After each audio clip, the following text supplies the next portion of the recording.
Assalamualaikum, salam Malaysia Madani. Kanta 744 dimulakan dengan rangkuman perkembangan semasa. Baik, sekian Kanta 744. Saya Iskanal Haziq, Malaysia Madani, kesejahteraan dinikmati. Assalamualaikum.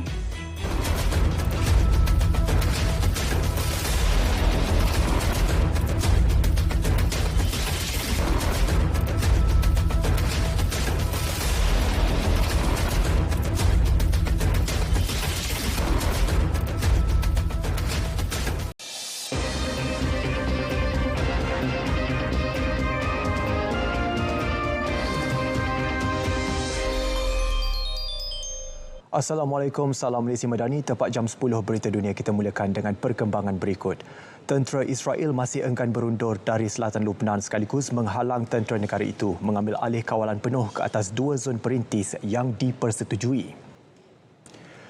Baik, sekian Dunia 10 Malaysia Madani, kesejahteraan dinikmati. Assalamualaikum.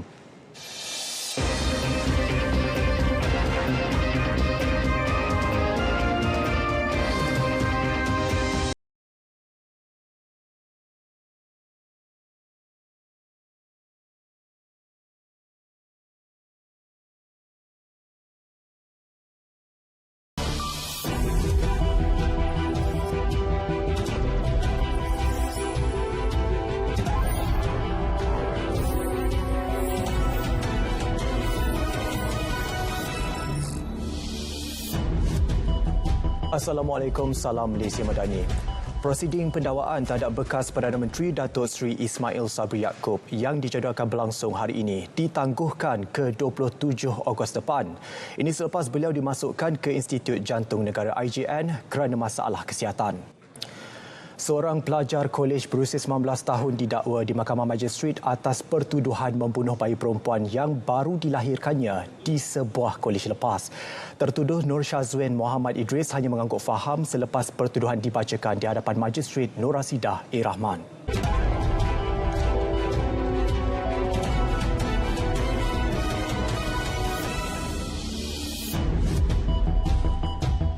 Presiden Amerika Syarikat Donald Trump mendakwa rundingan bagi membuka semula Selat Hormuz berjalan baik dan satu perjanjian dengan Iran mungkin dicapai tidak lama lagi. Beliau berkata laluan strategi itu kini dikawal menerusi sekatan yang diketuai Tentera Laut Amerika Syarikat.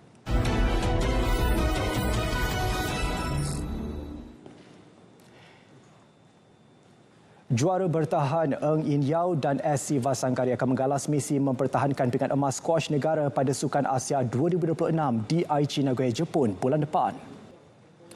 Baik saudara, sekian berita tengah hari. Saya Iskandar Haziq. Assalamualaikum. Salam Malaysia Madani. Aku kasih Malaysia, tanah tumpah darahku selamanya.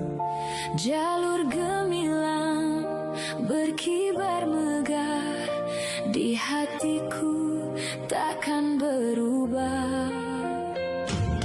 Aku kasih Malaysia, Walau badai datang melanda, kita berdiri teguh bersama demi tanah air tercinta.